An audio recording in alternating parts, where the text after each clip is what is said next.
வெட்கமே இல்லையா உங்களுக்கு? ஆயிரக்கணக்கான லட்சக்கணக்கான பெண்கள் கண்ணீரின் கம்பளையமா அதில் வாடிட்டு துன்பப்பட்டு துயரப்பட்டு இருக்காங்களே, எத்தனை ஆயிரம் கணவன் இழந்தவங்க எத்தனை பேர் இருக்காங்க. அது உங்களுக்கு கொஞ்சம் கூட அதை நினைவே இல்லையா? ஒரு ரெவல்யூஷன், ஒரு புரட்சி வரணும், எங்க இருந்து வரணும்? பெண்கள் கிட்ட தான் வரணும், உங்ககிட்ட தான் வரணும். 1000 பெண்கள் சேர்த்திட்டு எல்லா பெண்கள் வீட்டு ஜாக்கெட் எல்லாம் கழட்டி கொடுங்க, பின்னால மதுவை ஒழிப்போம், மக்களுக்கு கவனம் போட்டு கொடுக்குறேன், நீங்க போட தயாரா இருக்கீங்களா? ஒரு 1000 பெண்கள் கொடுத்துட்டோம், எப்படி இருக்குன்னு யோசிச்சு பாருங்க. 1000 பெண்கள் ரோட்டில் நடக்கட்டும், மது ஒழிப்போம் மக்களை காப்போம்னு குத்திட்டு, அதுக்கு என்ன கசவு இருக்கு? அதை நீ தூக்குறீங்களா? அதை நீங்க தூக்க சுமக்குறீங்களா? இல்லையே. அது மாதிரி ஒரு 1000 பெண்கள் முதுகில் வந்து மதுவை ஒழிப்போம் மக்களை காப்போம்னு 40 பார்த்து கொடுத்து ரோட்டில் நடந்தீங்கன்னா எவ்வளோ ஒரு புரட்சி நமக்கு இருந்திருக்கும். அடி வாங்குறதுக்கும் உத வாங்குறதுக்கும் பிச்சு பார்த்துறதுக்கும் குணவிடாசத்துக்கு காலையில் வந்து சாயந்தரம் வரானா மத்தியானம் வரானா வந்துட்டு பொண்டாட்டி அடிக்கிறான். எடி போகும்போது நான் 100 ரூபா கொடுத்துட்டு போனேன், ஏன்னடி மீன் வாங்கி வரக்கு சொன்னால் இந்த குழம்பு வச்சுருக்கேன்னு அடித்து பல்லில் பூரா ரத்தம் வருது, பல்லு பூரா ரத்தம் வச்சு கொட்டுது. ஹாஸ்பிட்டல் கூப்பிட்டு வராங்க. என்னன்னு கேட்டேன், புருஷங்க எதுக்குண்ணா, நான் காலையில் 100 ரூபா கொடுத்து போறேன். சத்தியமா கடவுள் சத்தியமா 100 ரூபா கொடுக்கலாங்க, 20 ரூபா தான் கொடுத்தாங்கண்ணா. எப்படிங்கன்னா அந்த பொம்பளை அழுகுதான், கண்ணீர் கம்பல் அழுகு. அது மாதிரி லட்சக்கணக்கான பெண்கள் இன்னைக்கு துன்பப்படுறது உங்க பார்வைக்கு தெரியல. உங்கள் விமோசனம் இப்படியே சொல்லி சொல்லியே சாக வேண்டியதாங்க. அதான் சொல்றேன், இப்படி சாக வேண்டியதுதாங்க. சாகும் போது கடைசியா மதுவை ஒழிப்போம் மக்களை காப்போம்னு சொல்லி செத்துருவாங்க. அதுதான் அதுக்கு ஒரு விமோசனே கிடைக்காது. இந்த மகான் இருக்காரு, எத்தனை துன்பங்கள் பட்டார், எத்தனை துயரங்கள் பட்டார். நடந்து போனதெல்லாம் எனக்கு இன்னும் ஞாபகம் வருது. அந்த கனவெல்லாம் பதிக்கலையே கடவுளே, ஏன் இப்படி பண்ணி அழுது வந்துடுவோம். எல்லாம் ரெடி ஆகிட்டு இருக்கோம், வாங்கடா ஜெயில் கூட்டு போய் மறுபடியும் ஏற்றிட்டாங்க. வண்டி அப்படி சுற்றி ஹாஸ்பிட்டலில் போய் நிற்குது. என்ன ஜெயில் என்னாச்சு? என்ன ஜெயிலில் பேரில் நீங்கள் இறங்குனாங்க. நாங்கள் சொல்லி யாரும் இறங்க மாட்டோம், ஜெயிலில் இருந்தால் தான் இறங்குவோம். வேலையில் என்ன ஜெயிலில் இருக்கலாம், கொஞ்சம் பேர் காலியாக போனாலும் உங்களுக்கு இடம் கிடைக்கும். ஜெயிலில் நிறைஞ்சு கிடக்குது. சிறைச்சாலை இல்லாத இந்தியாவை நான் பார்க்கணும். யாரு? காந்தி சொன்னது. சிறைச்சாலை இல்லாத இந்தியாவை நான் பார்க்கிறேன். நிறைந்து வழியும் இந்திய சிறைச்சாலை. ஜெயில இடம் இல்லை. இன்னைக்கு போய் ஜெயிலெல்லாம் போய் பாருங்க, துவஞ்சி கிடக்குது. ஏதோ வெள்ளிக்கிழமை வாரத்தில் 2 நாளைக்கு இந்த கைதிகளை பார்க்கறதுக்கு வருவாங்க. அதுக்கு ஒரு கும்பல் இருக்குது, பெரிய பெரிய பணக்காரங்க முஸ்லீம்ங்க எல்லாம் கார்ல வந்து நிற்கிறாங்க அந்த சிறைச்சாலை கைதிகளை பார்க்கறதுக்கு. அவ்வளோ பெண்கள் வந்து நிற்கிறாங்க. பையனை விட்டு குழந்தைய விட்டு பொண்டாட்டி விட்டு அவன் ஜாலியாக ஜெயிலில் போயிருக்கான், ஜெயிலில் பார்க்கறது வர்றாங்க. அவ்வளோ கும்பல் வருது. நான் இவ்வளோ கும்பல் வருது இந்த ஜெயிலில் பார்க்க, ஜெயிலுக்கு பார்க்கறது அது ஆச்சரியமா இருக்குது. அவ்வளோ பேர் வந்து நிற்கிறான் ஜெயிலுக்கு முன்னால.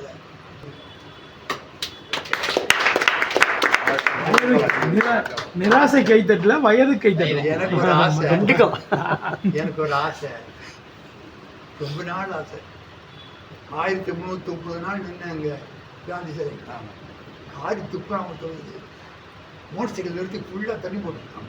காரி துப்புறான், மேலே அப்படி துப்புறான். அவன் துப்பு சொல்றாங்க. ஒரு பொண்ணு காந்தி ஒரு பொண்ணு கொடி சொன்னான், டே நாசமா போறாங்க நாய், நீ எல்லாம் மது ஒழிச்சிருவியாடா நாய், அப்படி சொல்றான்.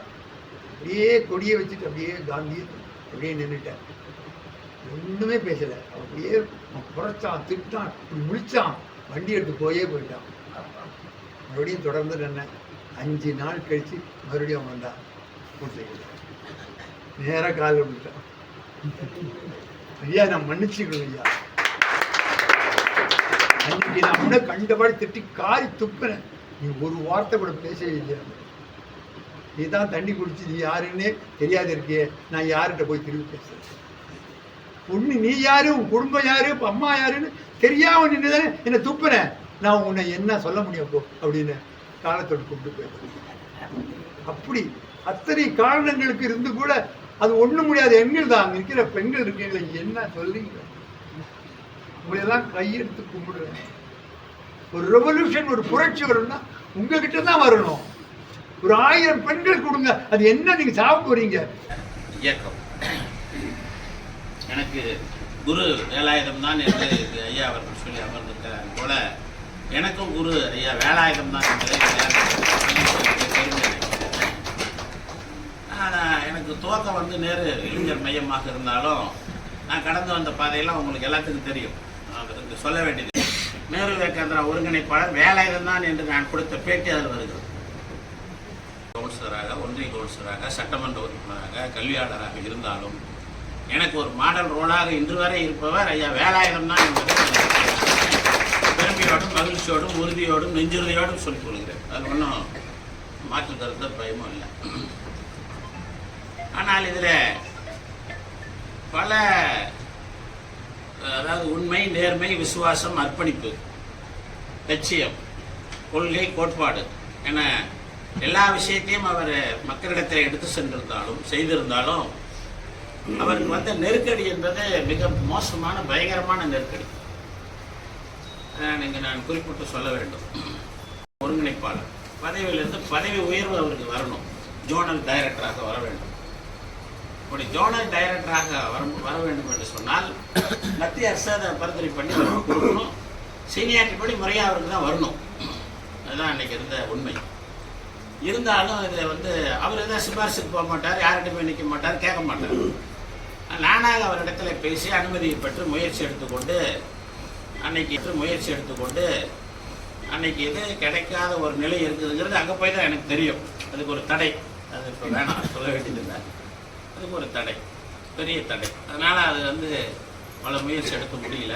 அப்புறம் கடலூர் கோஆர்டினேட்டருக்கு தான் போய் அந்த பதவி அப்போ கிடச்சிச்சு. அதுக்கு பிறகு அப்புறம் தானாகவே அவர் நம்ம தென்மண்டல ஜோனல் டைரக்டராக பதவி உயர்வு பெற்றார் என்பதை இந்த நேரத்தில் நான் மகிழ்ச்சியோடு தெரிவிக்கிறேன். பெண்கள் கிட்ட தான் அதிகமாக கொண்டு போகணுங்கிறது என்னுடைய கருத்து. பெண்கள் கிட்ட அதிகமாக கொண்டு போகணும், பெண்களை பேச வைக்கணும். அது நம்மளுடைய வேலை. அது லட்சிய குடும்பமாக இருந்தாலும், அன்புவழி அர்ப்பணி மன்றமாக இருந்தாலும், அது இப்போ நாங்கள் இருக்கிற திராவிட முன்னேற்ற கழகமாக இருந்தாலும், எந்த இயக்கமாக இருந்தாலும். அதனால தான் இப்போ அவர் ஐயா சிற்பி என்கிட்ட பேசும்போது என்ன சொன்னார்னா, நிகழ்ச்சிக்கு பிறகு இந்த மாதிரி எல்லா அரசியல் தலைவர்களையும் சந்திக்கணும், இது சம்பந்தமாக எல்லா அரசியல் தலைவரையும் சந்தித்து அவங்கக்கிட்ட இதை வந்து பற்றி பேசி இந்த தேர்தலில் அதுக்கு ஒரு முடிவு கட்டுற மாதிரி ஏதாவது ஒன்று பண்ணணும். அதுக்கான முயற்சி பண்ணுங்கள் தம்பி, நீங்களும் உங்கள் கட்சியில் உங்கள் தலைவர்கிட்ட பேசுறதுக்கு ஒரு முயற்சி பண்ணுங்கள் அப்படின்னு சொன்னார். அது பேசலாங்க அப்படின்னு சொல்லியிருக்கோம். இது ஒரு செய்தி. இப்போ அவருடைய பணியை, நேரு இளைஞர் மைய பணி, மற்ற சமூக பணி, இந்த பணியைக்கெல்லாம் ஒரு சிகரம் போல இந்த நூல் வெளியீட்டு விழா தாரமங்கலத்திலே நீங்கள் நல்லா நடத்தியிருக்கிறீர்கள். அது மிக சிறப்பான விழா.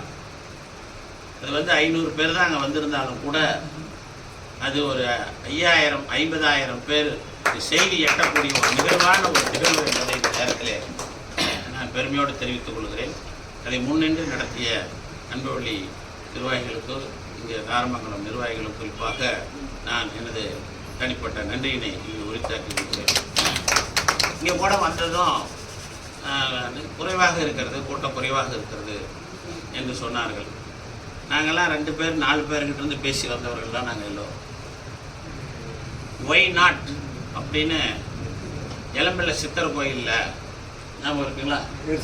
ஒய் நாட் அப்படின்னு இளம்பிள்ளை சித்தர் கோயிலில் போட்டு 1.5 நாள் பேசியிருக்கோம். வேலாயுதம் ஐயாவும் நாங்களும் ஒரு 10 பேரும் 1.5 நாள். ஒய் நாட் அப்படின்னு பேசும்போது தான் ஏன் முடியாதுங்கும் போது முடியும் என்று அங்கே விடை கிடைக்கும். இந்த மாதிரி நிறைய விஷயத்த சொல்லலாம், நிறையா இருக்குது. அப்படியெல்லாம் வந்து பயணித்து வந்தவர்கள் நான். இப்போ நான் இதை இப்போ சொல்ல வந்தது என்னென்னா, இந்த ஒவ்வொரு பேரும் ஒரு 1000 பேர்த்துக்கு சமம். இங்கே வந்திருக்கிற ஒவ்வொரு அறிஞர் பெருமக்களும், ஒரு சமூக ஆர்வலரும் தலைவர்களும் ஒரு 1000 பேர்த்துக்கு சமம். நீங்கள் போய் ஒரு 1000 பேர்த்துக்கு இந்த செய்தியை சொல்ல முடியும். இங்கே 100 பேர் வந்திருந்தா இந்த செய்தி 10,000 பேருக்கு சென்று அடையும் என்பது எங்களுடைய கருத்து. நீங்கள் 1 லட்சம் பேருக்கு செல்லும்.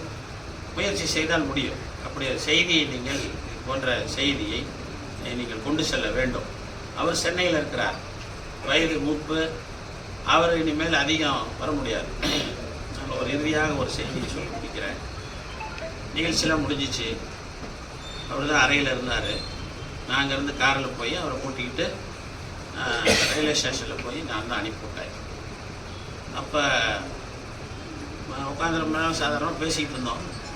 அவருக்கு ரொம்ப நிகழ்ச்சி எனக்கு ரொம்ப மன நிறைவாக இருந்துச்சு. தம்பி ரொம்ப தம்பிங்கெல்லாம் ரொம்ப சிரமம் எடுத்து ரொம்ப செலவு பண்ணி எல்லாம் பண்ணியிருக்காங்க.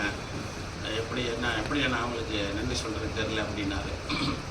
இல்லைங்க, உங்களுக்கு நன்றி சொல்கிறதுக்காக தான் இந்த நிகழ்வு அப்படின்ட்டு, இது மாதிரி இன்னொரு நிகழ்வை நான் பார்க்க முடியுமா அப்படின்னு சொல்லி என்னை கண்டுபிடிச்சிட்டார்.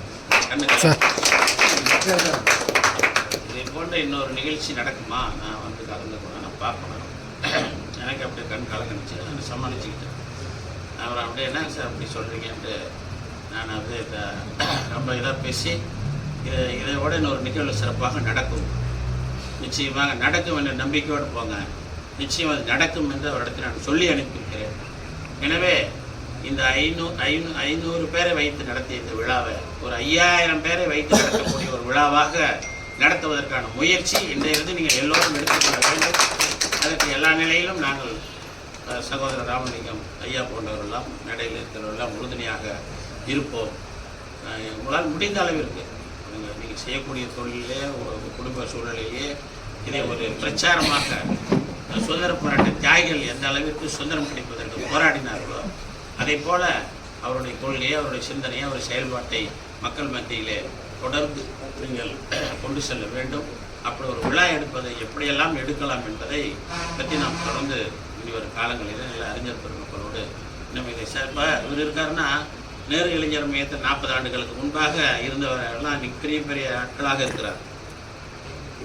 அவர்களெல்லாம் யாராருன்னு கண்டறிந்து அவர்களெல்லாம் தொடர்பு வைத்து அவர்களெல்லாம் நாம் பார்த்தோம் என்று சொன்னால் அவர்களெல்லாம் வந்து அந்த நிகழ்ச்சியில் கலந்து கொள்வார்கள், நிகழ்ச்சிக்கு பங்கெடுத்துக் கொள்வார்கள், நிகழ்ச்சிக்கு செலவு தொகை கொடுப்பார்கள். ஏன்னா அந்த முயற்சியை நாம் இங்கே இருக்கிறவர் தான் எடுக்க வேண்டும். இருக்கிற நம்ம 100 பேர் தான் எடுக்கணும். அதற்கான முயற்சியை எல்லாருடைய அரவணைத்து எடுத்து அந்த ஒரு நல்ல ஒரு நிகழ்வாக எடுக்க வேண்டும். அவருடைய எல்லா சிந்தனையையும் மக்கள் மத்தியில் கொண்டு செல்ல வேண்டும், ஆட்சியாளரிடம் மத்தியில் செல்ல வேண்டும், அரசிடம் கொண்டு செல்ல வேண்டும். அந்த முயற்சிகளை எடுத்துக்கொள்ள வேண்டும். எனது நேரத்திலே சொல்லி அமர்கிறேன். நன்றி.